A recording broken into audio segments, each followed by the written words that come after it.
My life flowed calmly and steadily. But, let's say, my studies didn't always make me happy, but I was generally satisfied. I spent most of my free time at home. Games, sweets, fast food, a typical provincial life, in general. And my friends were the same.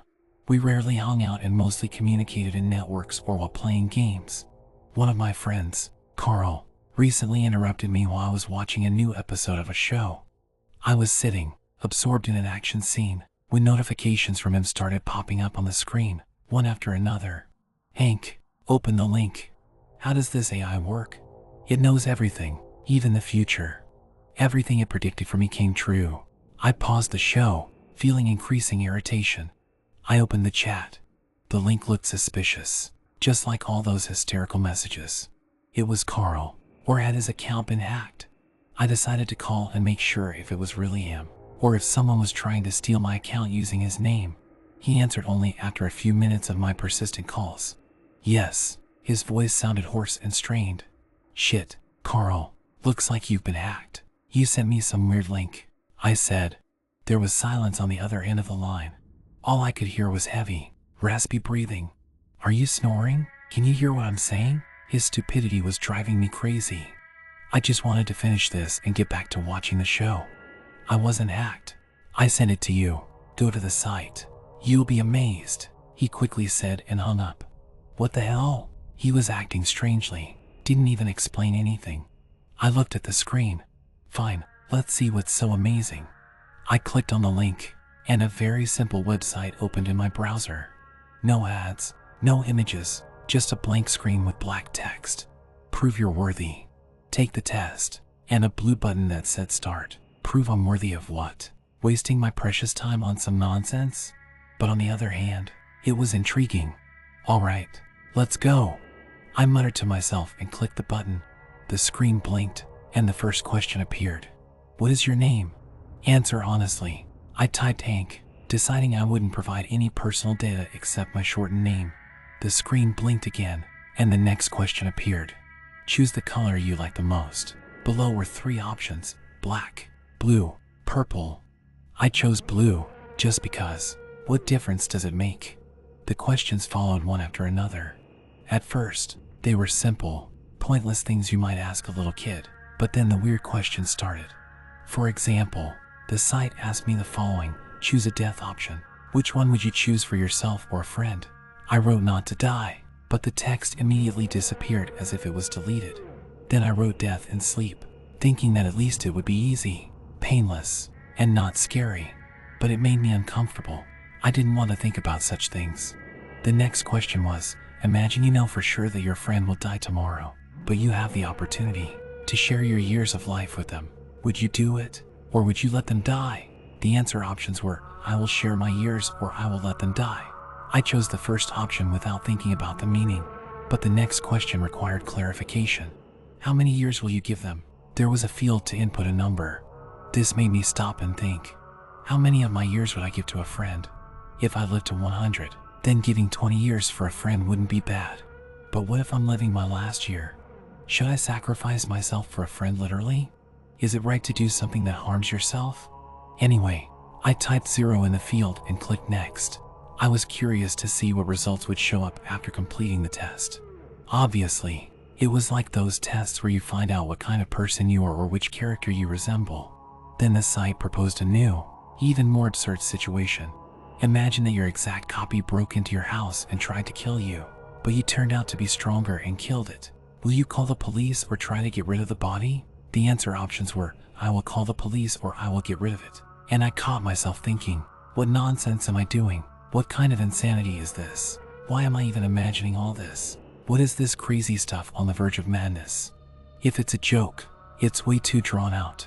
Alright, I've had enough. I'm done.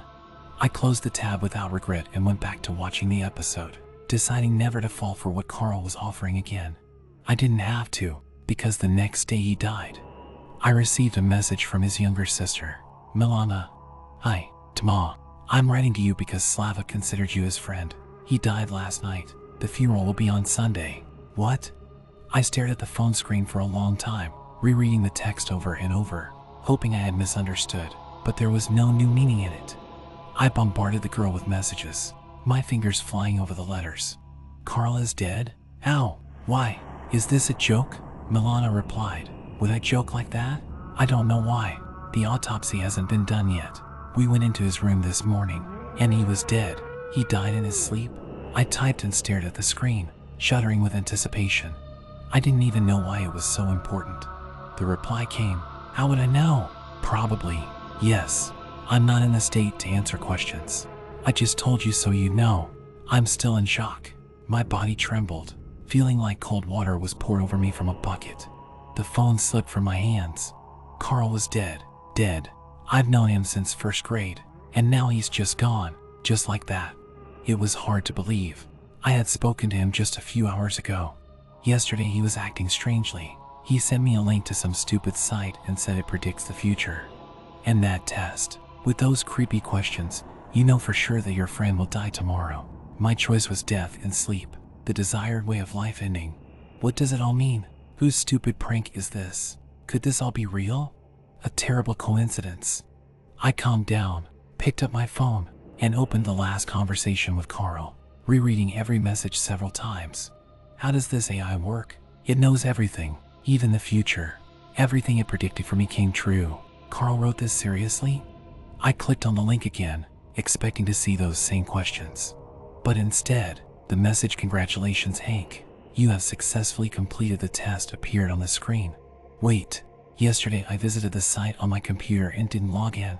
Now I'm on another device. But it seems like it recognized me. What's this new feature? Then the screen cleared, and 3 blue buttons appeared with the following labels. Prediction, wish, question for the engineer. What engineer? The site's developer? And what should I ask him? Wish. I've been taught by movies and TV shows that this always turns out badly for the one who makes a wish. Prediction. There was a catch here too, but I had to try this thing out. I clicked the prediction button. The screen blinked, and the text "The gray hoodie has been found" appeared. What? The gray hoodie? What does that even mean? I thought, it's not much of a prophecy. Such things are easily generated and easily come true. Surely, everyone has a gray hoodie at home. I have one too. It's somewhere in my closet. I'll open it, find it, and the prophecy will come true. That's all the mystery. But then it happened. Hank, do you happen to know where Carl got all those expensive things? What kind? I wrote, feeling a slight tremor in my fingers. Well, he has a gaming console, a drone, a phone, all new in boxes. Is this his? Where did he get it? Milan asked. I have no idea. I wrote back, but immediately, the strange website and the wish button came to mind. Could it be that Carl wished for a bunch of cool things and they just materialized, but he didn't even get to use them? Damn website. For some reason, I just wanted to check if the resource still worked. What if it was all just a nightmare? I opened yesterday's tab. The website was still there. 3 options, but the prediction button had turned gray, as if it couldn't be clicked. The other buttons, wish and question to the engineer, were still blue. I thought I wouldn't ask for anything, not wanting to deal with the consequences. But as they say, you can always ask. I just wanted to know what had happened to my friend. I clicked question to the engineer. A chat opened, something like technical support. Engineer, good morning. Hank, you have only one question. Ask whatever you want, and I'll answer. And then I typed, who is this? Or did you kill Carl? All right, better without accusations. I typed. I asked, why did my friend die?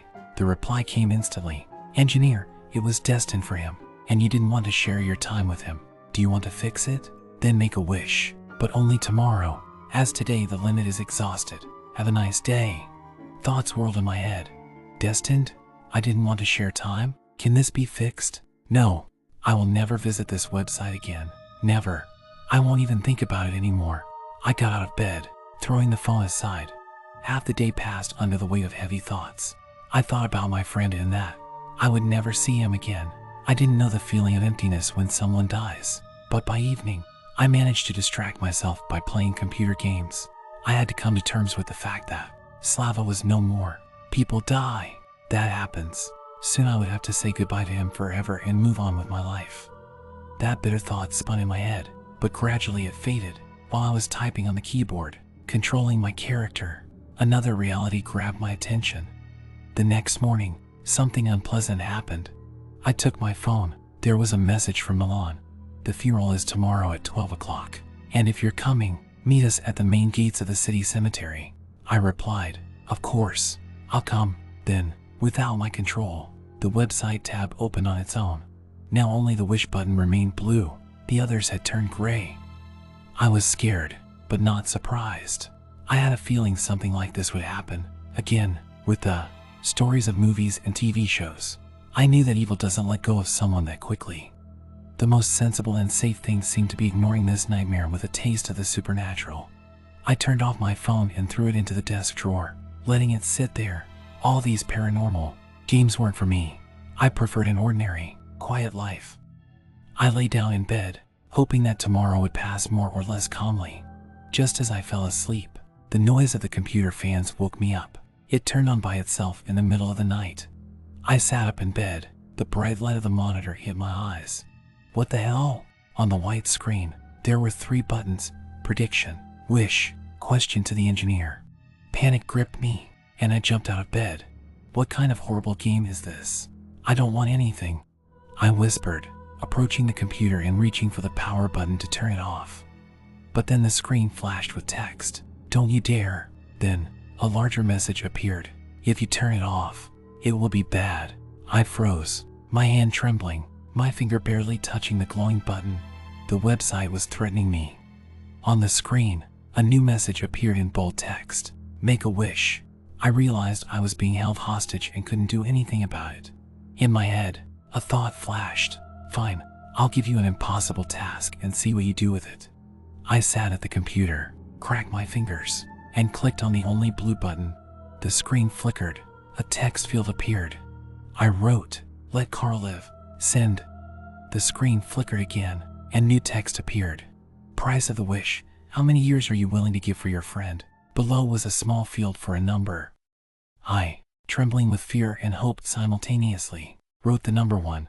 Not too much, not too little. If Carl could live for another year, that would be great. It didn't matter how long, what mattered was how. Send. The screen went dark. The computer shut off and became silent. I sat there in the dark, trying to process the possible consequences. Outside, it was raining, and distant thunder rumbled. What next? I took the phone from the desk drawer and turned it on, trying to call Carl to check if the wish worked. But something felt wrong. He probably didn't take his phone to the autopsy. I decided to skip it. I threw the phone on the table, returned to bed, and curled up in my blanket. In the morning, I was almost struck by a heart attack when my phone rang. I woke up and rushed to the table. Milan, what did she want? Yes, I said, frightened. Hank, there won't be a funeral today. The voice of the girl was broken by sobs. What? Why? I tugged at my hair, unable to deal with the panic. Because Carl was lost at the morgue, Milan screamed, breaking down into hysteria. Lost? How? I asked, pacing nervously in circles. That's what I don't know. They called and said the body disappeared. Yes, it's Carl's body, and they lost it. My mom won't stop crying. She can't do anything. And me, I'm going insane. The girl cried into the phone. I stayed silent, my head spinning. What if it worked? What if Carl came back to life? Maybe he just ran away and was walking home right now? This thought, breaking through the horror and confusion, gave me firm hope. What if it was a miracle? Milan's inconsolable sobs echoed in the phone. We need to find him. Hank. I quickly got dressed, rushed out into the street. The rain had stopped, but the ground was still wet and muddy. Carl, where would you go? If you woke up in the morgue, home, of course, to tell your family you're not dead. I had to meet him. I ran to Carl's house on the next street. The yard was empty and quiet. A stray dog in the bushes chewing a bone and snorting, water trickling from a downspout. I nervously fiddled with my jacket pockets. Where are you, my friend? What if he already came back and we missed each other? I went to the building entrance, pressed the intercom button for his apartment. Who's there? Came a hoarse voice from the speaker.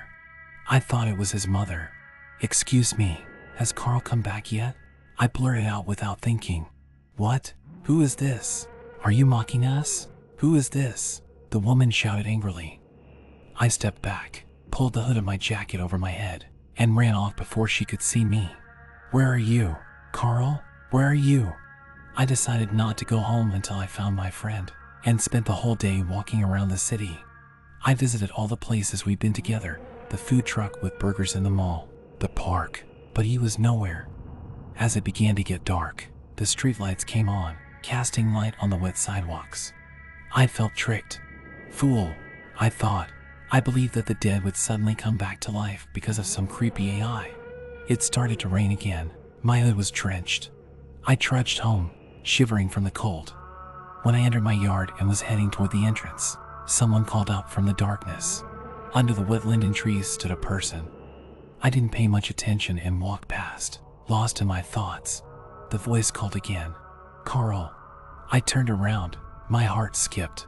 It was him, Carl, standing under the trees, his head slightly bowed, in a soaked black suit and white shirt. I wanted to run to him, grab his shoulder, and hug him, but a strange chemical smell made me freeze. The smell of death. Carl, how are you? I asked, stopping a few meters away from him.